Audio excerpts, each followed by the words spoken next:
እባካችሁ ይህ ማስጠንቀቂያ ለፍቅር እንዲደርስ አድርጉልኝ። እኔም ማስተላልፈውን መልእክት በውስጥ የደረሰኝንም እጅግ አስደንጋጭ መረጃም አስመልክቶ እባካችሁ ልክ ነው ወይስ ልክ አይደለም ብላችሁ ትፈርዳላችሁ። 2 ደቂቃ ብቻ ሰጣችሁ በአክብሮት እንድትሰሙኝ ነው ከወዲሁ በትህትና እምጠይቃችሁ። ለቤቴ አዲስ ሆናችሁ ሰብስክራይብ አይረሳ። እባካችሁ ይህ ቪዲዮ ደግሞ ብዙ ሰው ጋር እንዲደርስ ላይክ አድርጋችሁ እንድትጀምሩ በአክብሮት በፍቅር ልጠይቃችሁ። ቀጥታ ይዤ ወደ መጣሁት ዝርዝር መረጃዎቼ አመራለሁ። አንዳንዶቻችሁ ይህ ጉዳይ ፕራንክ ነው፣ ሴቶቹን ለማብሸቅ ነው፣ ሴቶቹን ለመፈተን ነው አብርሽ እንዲሚያረጋው እያሉ ተስፋ እየሰጡ የሚገኙ ሰዎችን ተመልክተናል። ሁሉም ውሸት ነው። ይሄ ነገር ፕራንክ ወይም እነሱን ለመፈተን አይደለም። አብርሽ ወደ ፍቅር የተመለሰ ይመስላል። እንዴት ብትሉ አንድ በአንድ ላስረዳችሁ ነው። አብርሽ መፈተን ቢፈልግ ከሁለት አንዳቸውን ነበር መርጦ ሊፈትን የሚችለው። እንዴት ሁለቱንም ሊፈትን ነው ብላችሁ ታስባላችሁ? ለምሳሌ ሄርሜላን ቢፈልግ ሄርሜላን ብቻ ጠርቶ ከፍቅር ጋር ሆኖ እያስቀና ይፈትናት ነበር። እሱ ግን ያደረገው ሄርሜላንም ሩታንም ሁለቱንም እየጠራ ነው ይህን ነገር ጉዳዩ ላይ ሊቀጥልበት የፈለገው። ይህ የሚያሳየው ከፍቅር ጋር ከሰሞኑ የሚያደርጉት ነገር ለፕራንክ ወይም ለመበሻሸቅ ሳይሆን የእውነት ወደ ፍቅር መመለስ እንዳሰበ ነው ያሉት ጉዳዮች የሚያሳዩት። ይህን ጉዳይ አስመልክቶ ታዲያ ወሳኝ ጥብቅ መረጃ ነው ለፍቅር መድረስ አለበት ተብሎ በውስጥ የደረሰኝ። ይኸውም እንግዲህ ፍቅር ምን ነው ክብሯን አጣች? ያ ጊዜ ተረሳ ወይ? እንደዛ በወንድ ስታለቅስ እንደዛ በልጇ አባት ስታነባ የኢትዮጵያ ሕዝብ ነበር አይዞሽ ያላት።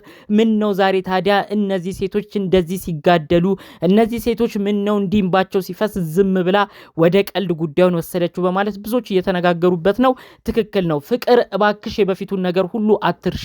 በፊት የምንወድ የምናከብርሽ በምታረጊው መልካም ባህሪ እንዲሁም ደግሞ በምታሳይን መልካም ነገሮች ነበሩ። አንቺ ግን ቀን ወደ ቀን ጭራሽ እልህ እየተያዥ ከአብርሽ ጋር ተጣብቀሽ እነዚህን ሴቶች ልታስለቅሽ ቆርጠሽ ተነስተሻል። እባክሽ ከእንደዚህ አይነት ድራማ እንድትወጪ ፍቅር በማክበር ነው የምጠይቅሽ። ከዚህ በፊት አንቺ የሆንሽውን ታውቂያለሽ። የልጅሽ አባት የሆነው ፉፉ ወይም ፏድ ምን አርጎሽ ከሀቢባ ቤት ሁሉ ደርሰሽ ምን ስትይ እንደነበር ጠንቅቀን ነው የምናውቀው። ያ ሁሉ ተረስቶሽ ግን ዛሬ እነዚህ ልጆች እንደዚህ ሆነው እየተመለከሽ ስትቀልጂ ነበረ። ማን ነው ላንተ ክብር ያለው? ማን ነው ላንተ ፍቅር ያለው እያልሽ እነሱ ፊት ቀለርሽ። አብርሽም አረ ሰላማዊ ህይወት ያለው ካንቺ ጋር ነው ብሎ እነ ሄርሜላን የሰጡትን ፍቅርና ሰላም ሁሉንም በዜሮ አባስቶ ከፍቅር ጋር ሆኖ ተመለከት ነው። እጅግ አዝነናል። ሩታ እውነት አንዳንዴ አንቺ ቆራጥ ነሽ። አንዳንዴ አንቺ ጋር ቢጨቃጨቅም የምትፈልጊውን ተናግረሽ ነው። አንዳንዴም ታኮሪናለሽ። እውነት ሩታ ባለሽበት ሰላምሽ ይብዛ። እንደ ሩታ ቆራጥ ሰው ቢኖር ኖሮ አብርሽ እንደዚህ አይጠግብም ነበር። የምታስጠቃው የምታሰድበው ብዙ ነገር የምታመጣው ሄርሜላ ነች። ሄርሜላ ዛሬም ድረስ አብርሽን ለመለማመጥ ዛሬም ድረስ አብርሽን እግሩን ስማ ይቅርታ ለመጠየቅ ትፈልጋለች። ሄርሜላ ክብርሽን ጠብቂ። በዚህን ያህል ደረጃ መውረድ ምን የሚሉት ነው? ነገ ይሄ ግለሰብ አግብተሽ ብትወልጂ ራሱ ካንቺ ጋር የሚሆን ይመስልሻል? እንደዚህ አይነት ሰው ካንቺ ጋር ራሱ የሚቀጥል ይመስልሻል? እንዴት ነው ጉዳዮቹን የምትመለከቹ? እንደዚህ አይነት ሰው እኮ ነገ አንቺ ጋር ትዳር ህይወትን ይዞ ካንቺ ጋር ልጅ ወልዶ እንኳን ቢቀመጥ ሌላ ሴት እንደዚህ ይዞብሽ ይመጣል። እንዳየነው ደግሞ አንቺ በፍቅር ከንፈሻል። ያኔ አግብተሽ እንኳን እንዲህ ቢያረግሽ ምንም የምትይም አይመስለንም። ኧረ አብርሽ እንደዚህ ይሻላል ብለሽ የምታልፊ ነው የሚመስለው። ለምንድነው ቆፍጠን ማትዩ? ለምንድነው ከሩታ ብዙ ነገሮችን ማትማሪው? አንቺ በምታመጪው ነገር ነው አንዳንዴ ሁሉ ድራማ በስቶ ይሄ ልጅ የልብ አግኝቶ ጭራሽ በላያችሁ ላይ ሶስተኛ ሴት ይዞ የመጣው። እመኚኝ ፍቅር ከዚህ ጉዳይ ካልወጣሽ ህዝቡ አንቺ ላይ ነው የሚዞርብሽ። ብዙ ሰው ነው የሚናገርብሽ። አንቺ የምታበሽቂበት ሰዓት ይሄ አይደለም። አንቺ እነዚህን ሴቶች የምትናገሪበት ሰዓት ይሄ አይደለም። አንቺም ብዙ ፈተና ብዙ ነገሮችን ያለፉት ወራት አልፈሽ የመጣሽ ልጅ ነሽ። ብዙዎቻችን በጥንካሬሽ እናደንቅሻለን። ብዙዎቻችንም አትሰበርም እያለን ደግፈንሻል። ዛሬ ግን እነዚህን ሴቶች ማንባት እነዚህን ሴቶች ለቅሶ ግን ወደ ጎን በመውተው የምታረጊው ነገር ዋጋ እንደሚያስከፍልሽ ነው አስጠንቅቄ እምነግርሽ። የሰውን ባል አንቺ መጥፎ ነው። አብርሽን በእልህ እመልሰዋለሁ ብለሽ ካሰብሽ ከአብርሽ ጋር ፍቅር ግንኙነት እንቀጥላለን ብለሽ ካሰብሽ መጨረሻው እንደማያዛልቅ ነው ጠንቅቅ አርጌ የምነግርሽ። ሄርሜላም ቢሆን ከዚህ ህይወት እንድትወጪ በደንብ ልነግርሽ ፈልጋለሁ። እንኳን አብርሽን መለመን መለማመጥ አይደለም አይኑን ማየት የለብሽም። ያኔ ነው ሊገባው የሚገባው። ካንቺ በላይ ፍቅር ትህትና ክብር የሰጠው የለም። ካንቺ በላይ ያከበረው የለም። ካንቺ በላይ አንተኮ የኔ ዘውድ ነህ ብሎ ያከበረው የለም። ነገር ግን ሁሉ ነገር በዜሮ ተባስቶ ከነሱ ጋር የተረፈኝ ጭቅጭቅና ንትርክ ነው ብሎ ነው የተነገረሽ። ይሄ እንኳን ተብለሽ አንቺ ዛሬም እሱን ትለምኛለሽ። ዛሬም ልጁ እንደዚህ ሲያደርግ ተስፋ ትሰጫዋለሽ። ምን አይነት ክብር ማጣት ነው? ሩታ ጋርስ ቢያንስ እሺ አልፎ ጭቅጭቅ ንትርክ ስለነበር ይሄ ልጅ ንትርኩ ሰልችቶት ወደ ፍቅር ሄደ ይባላል። ሄርሜላ መቼ ነው ስታኮርፍ አይተን የምናቀው? ሄርሜላ መቼ ነው ስትናገረው አይተን የምናቀው?